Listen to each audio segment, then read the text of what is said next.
están amigos? Estamos de retorno en el programa Dialogando como cada sábado a las 10 de la mañana y tenemos que agradecerles por su gentil audiencia desde las redes, desde nuestro canal de YouTube, Gladys Olortegui Mariño Gómez, ya saben.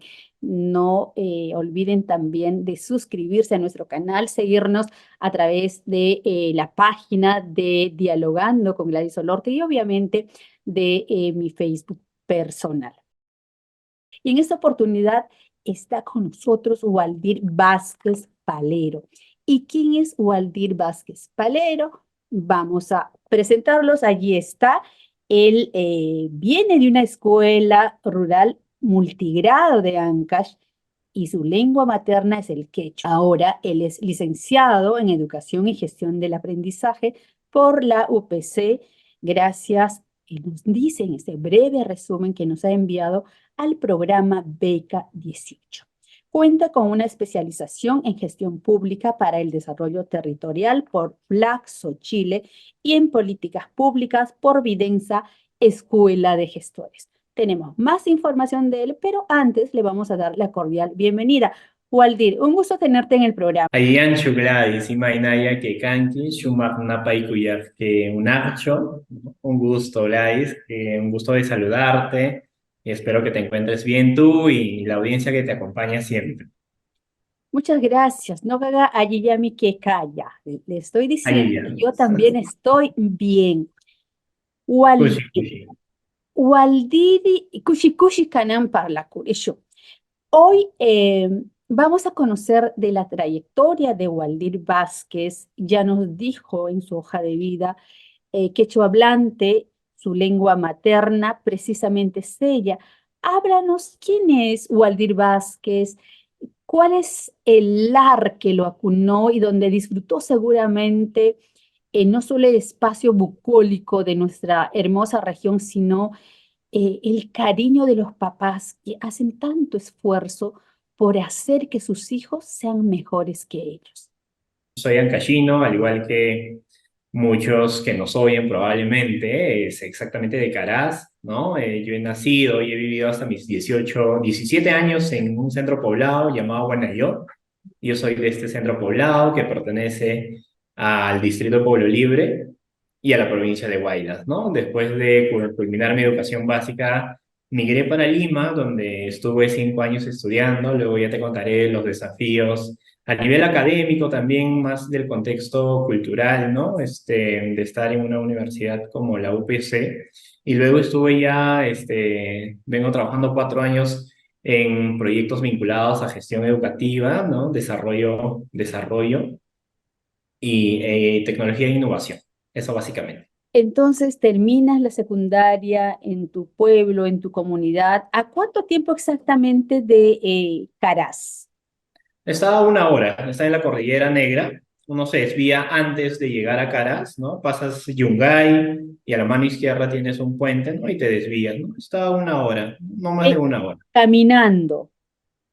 No, yo Con estudié movilidad. toda la educación básica, estudié en el mismo centro poblado.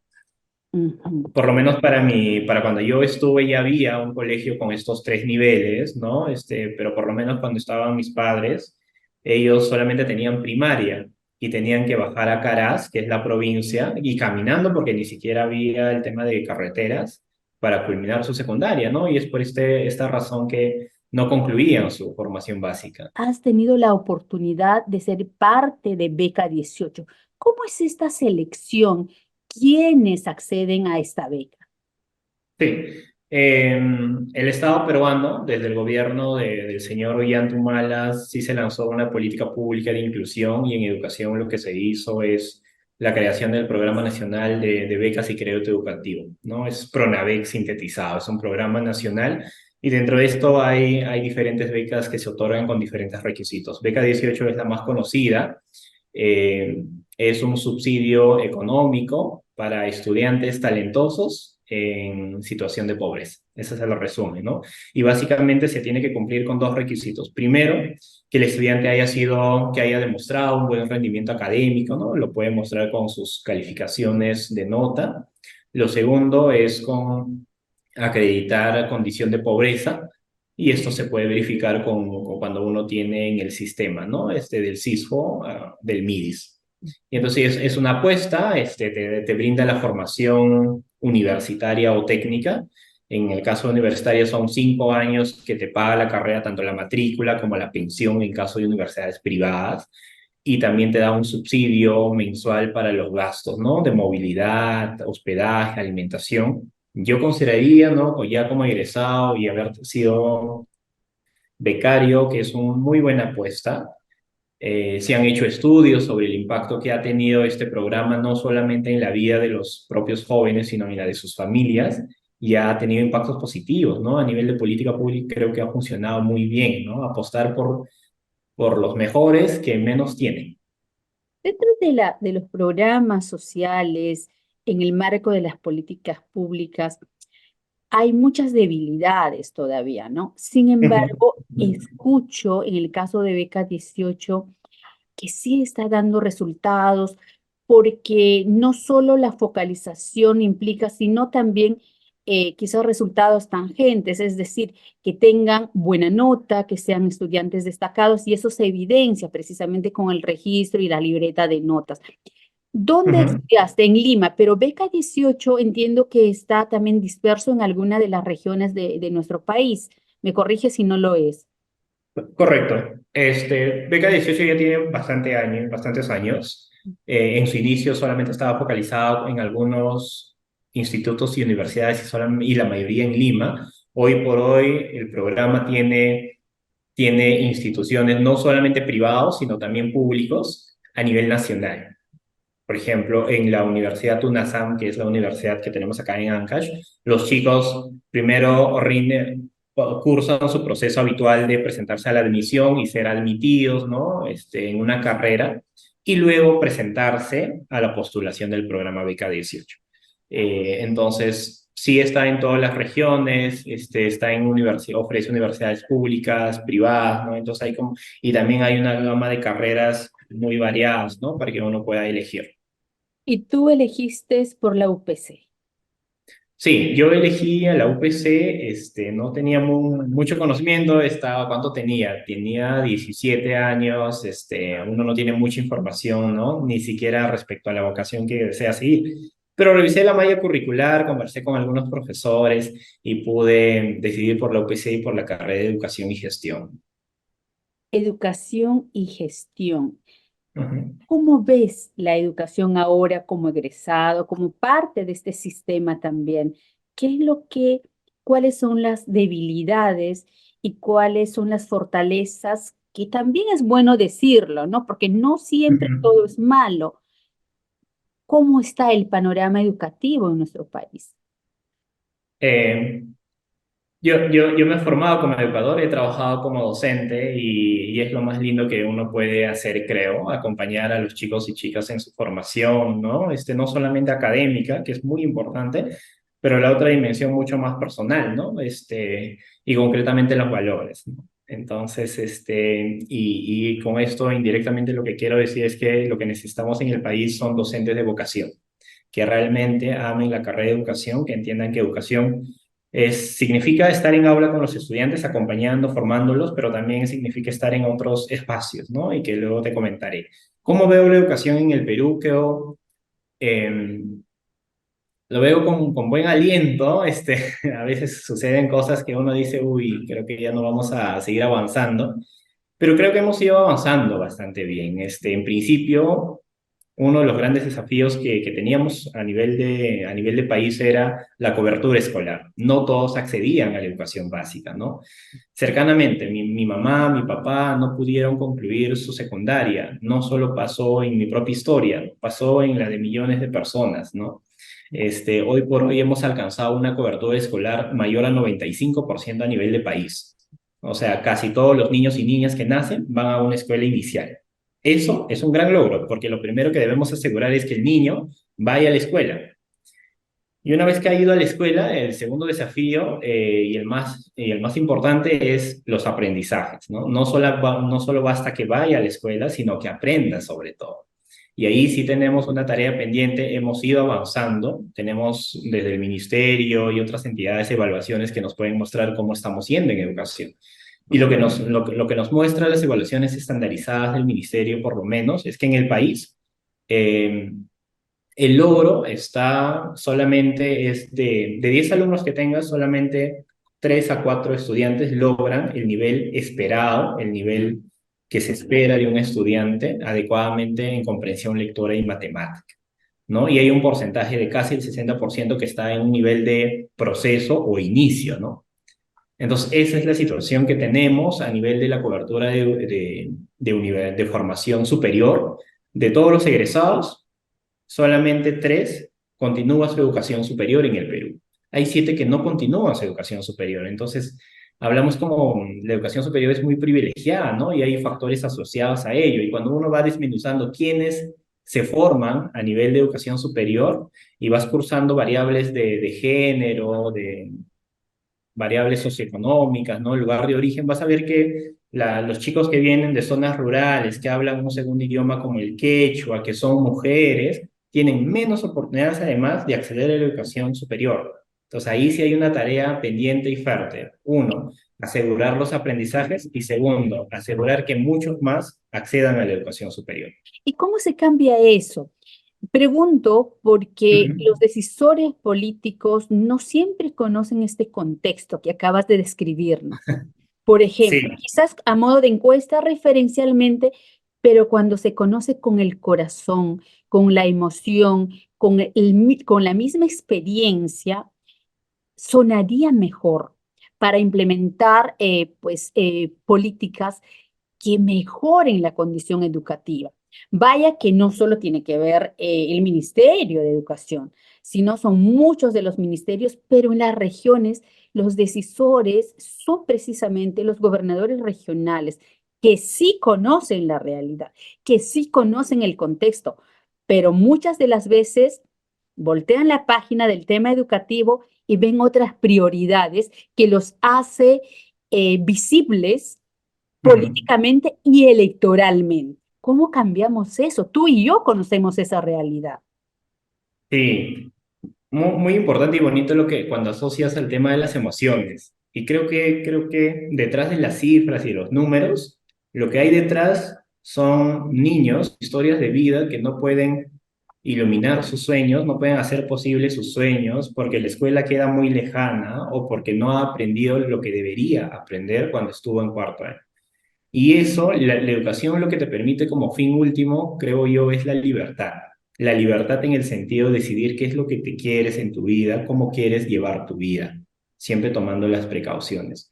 Y cuando uno no recibe a veces la educación adecuada, no tiene esa libertad y tiene que estar sometida un poco a lo que queda. Entonces eso es un poco triste, ¿no? Y por eso es importante poder atender el tema educativo a nivel de todo, ¿no? A nivel de todo gobierno, ¿no? Nacional, regional, gobiernos locales. La pregunta, ¿qué hacemos? Primero, creo que es importante entender y meternos el chip de que la educación es el camino, todos. En principio todos, no solo las autoridades. Ellos son los policy makers, quienes deciden, quienes tienen potestad a nivel económico, pero creo que ese chip lo necesitamos todos. Lejanamente la experiencia, por ejemplo, de Singapur, que Mm. era un país, es un país asiático, hoy es una potencia mundial, pero cuando revisamos solamente hace un centenario, era un país igual al nuestro en términos de crecimiento económico o peor. Y lo que hicieron es una estrategia nacional donde todos entendieron que la única forma de salir adelante era a través de la educación. Y creo que ese es el chip que todavía nos falta a los peruanos. O sea, es importante entender que el mejor camino para mi hijo e hija es la educación. Y cuando tenemos todos ese chip, cuando llegan las elecciones, las campañas, voy a exigir que el señor que postula para tal cargo me ofrezca algo solvente en el aspecto educativo. Porque si no, yo no voy a apoyar. Y eso deberíamos tenerlo muy marcado. Ahora, concretamente, después de esta concientización y más sensibilización, es importante que las autoridades entiendan cuál es la situación y el problema que tenemos en el tema educativo y que no solamente está encerrado, sino que el tema educativo incide directamente con el crecimiento económico, con el PBI que pueda tener un país, con la capacidad productiva de una región. O sea, está relacionado con con temas de seguridad ciudadana. Está relacionado con todo, ¿no? Entonces, qué es lo que conviene? Lo segundo es a nivel de solución, las políticas públicas deben estar basadas en evidencia, en cosas que funcionan realmente y que se hayan demostrado en otros contextos. No en algo que yo creo, ¿no? O sea, o lo puedo hacer con fines políticos, ¿no? Para tener mayor apreciación. Eso no funciona. Lo que funciona son políticas basadas en evidencia. ¿Qué es lo que nos dicen las últimas investigaciones? Lo primero es invertir en la primera infancia. Eso es básico porque el aprendizaje, la emoción y el desarrollo están relacionados estrechamente en los aspectos de cómo tú has sido atendido cuando has sido niño, ¿no? De 0 a 6 años, desde el vientre materno hasta los 6 años, es muy preponderante. Ese es uno, atender la educación infantil. Lo segundo es el aspecto docente. Y lo tercero son estrategias relacionadas a los aprendizajes. Y luego ya podemos ir desmenuzando. Tú nos has hablado también en tu hoja de vida que cuentas con una especialización en gestión pública para el desarrollo territorial y has estudiado en Chile.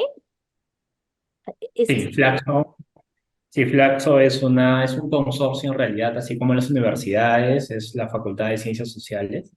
Mm. Está en Chile, está en toda América Latina, excepto Perú. Fue un programa con una beca de la Organización de Estados Americanos, de la OEA, que también tiene un componente de educación, una dirección de educación que ofrece becas, tanto para programas como para maestrías. Ahí le pueden dar una mirada en su página los interesados. Sí, fue una formación teórico-práctica, porque creo que sí, yo soy docente de formación, ¿no? Estudié educación, también gestión, pero sí quería vincularme más a la gestión pública. Y cuando uno hace gestión pública, también es importante tener una formación y en ese querer ir a otros espacios que hice esa formación. ¿Qué diferencia notaste con el sistema educativo, con datos, cifras? Obviamente tenemos que admitirlo, Chile está por encima del Perú en varios temas y en educación también. ¿Cómo lo Ujú. manejan ellos? ¿Cuál es la diferencia? Que podemos emular pues, como peruanos, como Estado, ¿no? Sí, fue una bonita experiencia, primero por la calidad de sus profesores. Son docentes que no solamente tienen un buen perfil a nivel de formación, sino que actualmente trabajan en cargos de decisión, ¿no? Afines. Entonces es un docente que te habla desde la experiencia más que desde el conocimiento, ¿no? Porque mucho en la gestión pública es lo que pasa el día a día, ¿ya? Lo segundo, creo, el conocimiento que se teje entre los propios compañeros. Tenía compañeros de Honduras, de Colombia y además de diferentes carreras. Entonces, este espacio, digamos, internacional e interdisciplinariedad por las carreras, así que uno pueda tener una mirada un poco más general de las cosas o mucho más crítica, ¿no? Que las cosas no pasan solamente desde tu mirada. O sea, yo tenía compañeras que eran ingenieras, abogadas, economistas, entonces, ¿cómo analizamos, por ejemplo, educación desde una mirada más educativa, pero también desde una mirada más de economía de la educación o en términos más legales, ¿no? Entonces, yo creo que una formación internacional siempre te ofrece esto, que puedes tener aprendizaje de lo que sucede en diferentes lugares, ¿no? Gracias a tus compañeros y docentes. O sea, es importante, muy importante la práctica. Es en la práctica donde uno aprende y conoce la realidad, ¿no? Y cuando la práctica además va acompañado con revisión de investigaciones, es mucho más nutritiva todavía, ¿no? O sea, yo hago mi práctica, conozco lo que pasa aquí, pero además reviso, ¿no? Las investigaciones que hay al respecto, entonces puedo tener un enfoque mucho más amplio, una mirada mucho más amplia de lo que sucede del tema que yo quiero abordar. Y salir más allá de las paredes del aula, ¿no? Salir al campo. Actualmente eres coordinador senior para una empresa de telecomunicaciones de Israel y luego ya nos vas a comentar el día que te graduaste, quiénes te acompañaron. Pero vamos a ver eh, esta experiencia para Israel. ¿Cómo te va? Acabo de cumplir 10 meses. De hecho, ahorita estoy en San Marcos, ¿no? Que es el distrito minero donde estamos desarrollando este proyecto. A ver, para tener en contexto, es un proyecto educativo que se ejecuta bajo la modalidad de obras por impuestos, ¿no? Es una obra de la Municipalidad Distrital de San Marcos. Nosotros somos la empresa ejecutora y estamos desarrollando, estamos en el año 2, ¿no? Yo coordino a nivel intermedio la ejecución de todas las actividades de las partidas presupuestales, ¿no? Conforme a lo que indique el expediente técnico. Visión, Eso.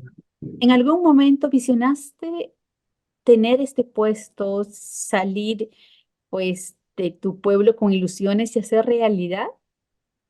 Eh, sí, claro, era como un sueño lejano, ¿no? De en algún momento tener ciertos cargos por el impacto que esto tiene, ¿no? Y yo siempre cuando converso con mis compañeros o amigos que están en etapa de formación, les digo, pucha, he hecho como una carrera corta, pero bastante intensa, ¿no? Tengo 26 años y he cambiado como profesor, ¿no? Tanto para primaria como para secundaria. Luego he estado como consultor, he estado en los ministerios, ¿no? Del Estado y después he vuelto al sector privado. Y hoy estoy entre el sector privado y público porque la obra es del sector público. Lo que quiero decir es que es importante en algún momento cuando estás en tu etapa de formación en la universidad o en el instituto, puedas ir viendo dónde te gustaría estar. Es importante soñar y soñar no es malo. Entonces yo decía, wow, y si apuntamos acá, allá, ¿no? Tiene que estar relacionado a lo que dominas, a lo que te gusta, ¿no? Y bueno, así hemos llegado. Yo estoy muy agradecido con este puesto y con esta empresa. Es una empresa israelí muy buena, ¿no? Muy, además, reconocida en el sector de telecomunicaciones. Lo que hace es cierre de brechas a nivel comunicacional, ¿no? Coloca satélite, coloca internet, muchísimas otras cosas más. Eso sería como que mi Y respuesta. también te has acercado a la Facultad de Ciencias Sociales en la UNASAM. Sí, sí, sí. He conversado con la profesora Rufa Olortegui, que actualmente es decana de la Facultad de, creo, Ciencias Sociales, Educación y Ciencias de la Comunicaciones, Comunicación, ¿ya? exacto. Y que tiene, bueno, está bastante motivada, ¿no? Liderando una decanatura, digamos, de Ciencias Sociales que es muy importante, ¿no? Y eso creo que la apuesta y la invitación es que muchos más jóvenes también puedan estudiar ciencias sociales y especialmente educación. Y acá siendo solamente como un cherry, por muchos años, educación o los profesores han estado mal pagados. Hoy por hoy la situación ya no es la misma. Un docente, por ejemplo, con 30 horas laborales, para este año del 2024 va a tener un sueldo de 3.100 con 30 horas laborales, lo cual no está mal, ya cuando uno pone en los sueldos del promedio de los profesionales. Entonces es importante entender que un docente a nivel salarial ha mejorado bastante. Entonces, la apuesta y la invitación para que los nuevos chicos y chicas puedan ver la educación como una opción muy buena. Trabajar con chicos, a veces hay un cliché, ay, es que no tengo paciencia. Y yo rápidamente le digo, yo tampoco. Nadie, en verdad, o sea, porque la paciencia es una habilidad que uno educa, y uno lo forma poco a poco. Y es así, ¿no? Entonces Que no es haya, necesario, es que tienes que nacer con la santa paciencia para que seas docente, no. Lo que tiene que nacerte es poder acompañar a otros chicos en su formación. Y tú como profesional les puedes apoyar. Y otras cosas lo vas a ir educando y formándote. yo puedo añadir la vocación y sobre todo la empatía, ¿no? De lograr hacer de estos jóvenes de escasos recursos profesionales grandes que Ujú. tengan sensibilidad a flor de piel. De esos políticos quisiéramos tener más. Cuando Ok. éramos niños, el sueño de mis padres era que terminemos por lo menos la secundaria.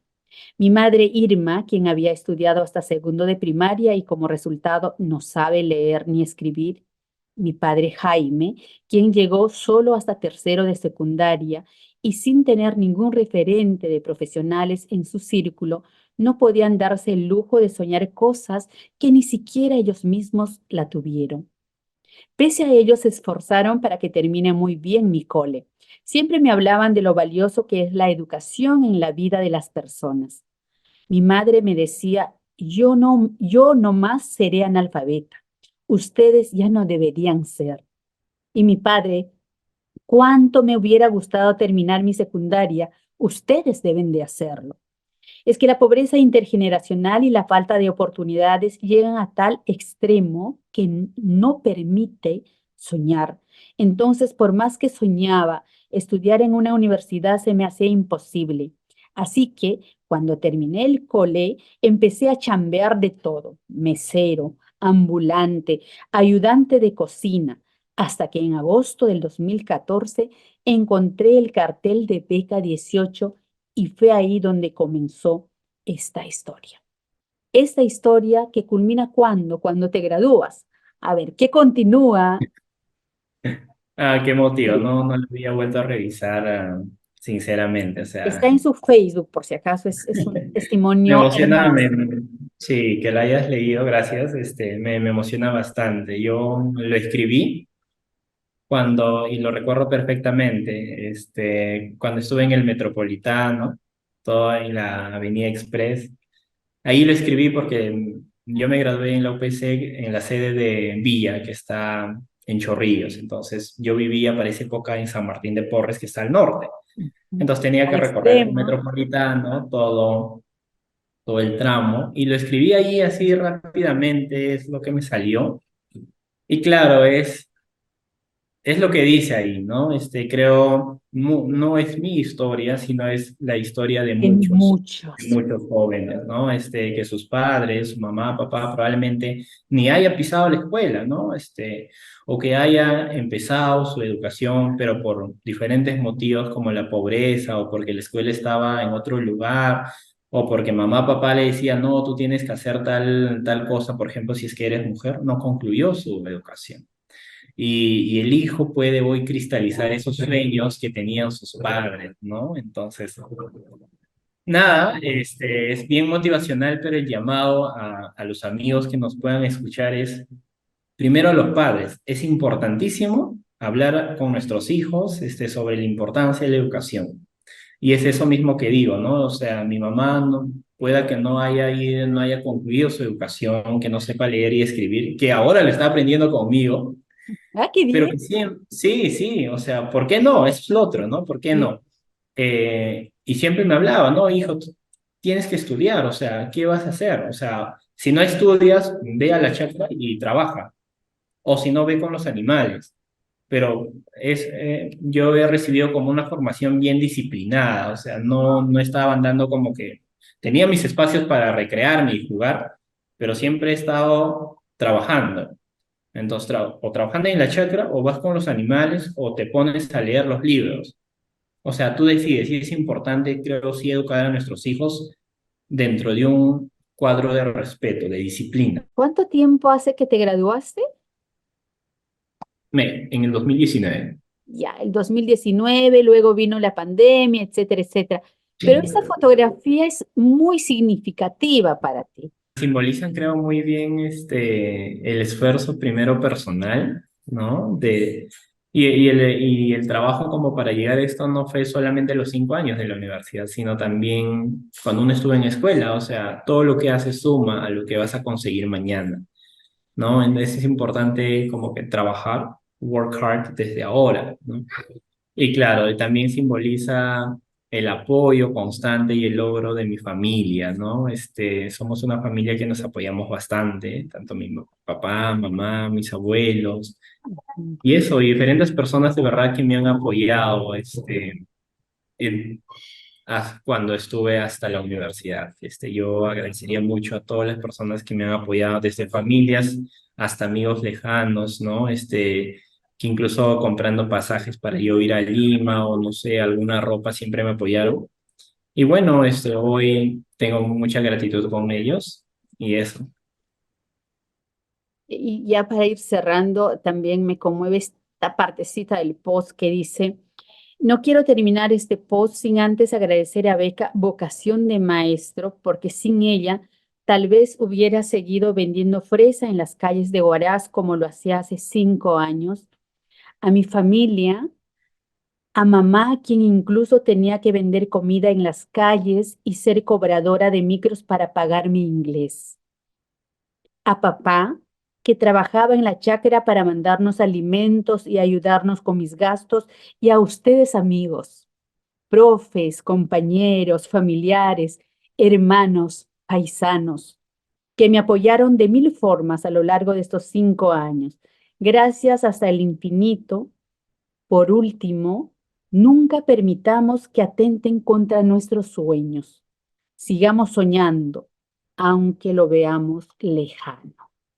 Qué inspiración, qué motivación que compartes con quienes nos están viendo. Y es que esta es la vida misma, no es una telenovela, es lo que muchos de nuestros hermanos y hermanas, no solo de las regiones, de la sierra, de la selva, sino en Lima mismo están pasando por esta situación, pero sí es importante asumir y decirlo, sin prejuicio alguno, porque esto no merece lástima, merece admiración por la superación constante. Significa bastante y significa básicamente lo que estás. Quería compartir la emoción y la genuina felicidad que sentía en ese momento y que siento hasta ahora, ¿no? Y ese es el llamado, la última cita que estaba, ¿no? Nunca, todos tenemos una historia, todos tenemos un sueño, Ujú, sí. y sigan soñando, ¿no? Por más que la vean lejano y nunca tentemos que atenten contra nuestro sueño, ¿no? Todas las personas creo siempre tenemos un sueño, ¿no? O ser profesionales, o lo otro es si no soy profesional, puedo ser un buen agricultor, puedo ser un buen empleado, un buen chofer, lo que fuere que sea, siempre hacer las cosas bien. Y siempre chambear duro para lograrlo, ¿no? O sea, el siguiente mensaje es que las cosas tampoco no son fáciles, ¿no? Pero creo que con mucha dedicación y perseverancia sí se puede lograr. Así que ese es el llamado, o sea, si hay jóvenes, estudiantes o padres que nos escuchan, el llamado es, todos tenemos un sueño y hay que hacer lo posible, ¿no? Y para hacerlo posible hay que chambear. Hay que chambear duro, hay que ser agradecido, hay que pedir ayuda también, hay que aprender a pedir ayuda. Yo soy lo que soy, siempre digo gracias al programa del Estado, a una beca del Estado, y después he seguido formándome en diferentes lugares que además ahí no he colocado en el CV, pero que han sido también con becas, con muchas becas, Ujú. y también con el apoyo de personas. Entonces hay que aprender a pedir ayuda, es muy normal de las personas, y también hay que apoyar cuando tenemos oportunidades. Hoy me piden para ser padrino, para apoyar alguna causa, y siempre, oye, con mucho gusto, si está en mi posibilidad, adelante, ¿no? Y si no puedo con todo, puedo con la mitad. Y eso es, creo, hacer patria. Eso somos las personas, esos somos los andinos y hagamos eso, en verdad. Así es, vamos a sumar esfuerzos y eso me impulsó precisamente a programarte en Dialogando porque es un magazine que nos habla también de historias de vida, de emprendimientos, de mucha fuerza, de emociones, ilusiones, cristalizados y también, ¿por qué no? También de sueños que a veces no se hacen realidad, pero con mucha fe y esperanza vamos continuando. Waldir Vázquez, fue un gusto tenerte en el programa. Voy a contar tu historia, por supuesto, que desde el primer día, reitero, me conmovió y es que no es ajena a muchas de las historias que conocemos o que vivimos. Un fuerte abrazo, reitero, un placer que hayas compartido tu experiencia de vida y las rutas para seguir pues en Beca 18 y más becas que permitan tu crecimiento profesional. Correcto. No, a ti, Gladys, felicitaciones por tu programa Dialogando con Gladys. Creo que es un espacio interesante para compartir lo que uno pueda tener. Yo estoy agradecido y nada, contento de poder seguir en contacto contigo. A ti y a tu audiencia. Gracias. Muchas gracias también a ti.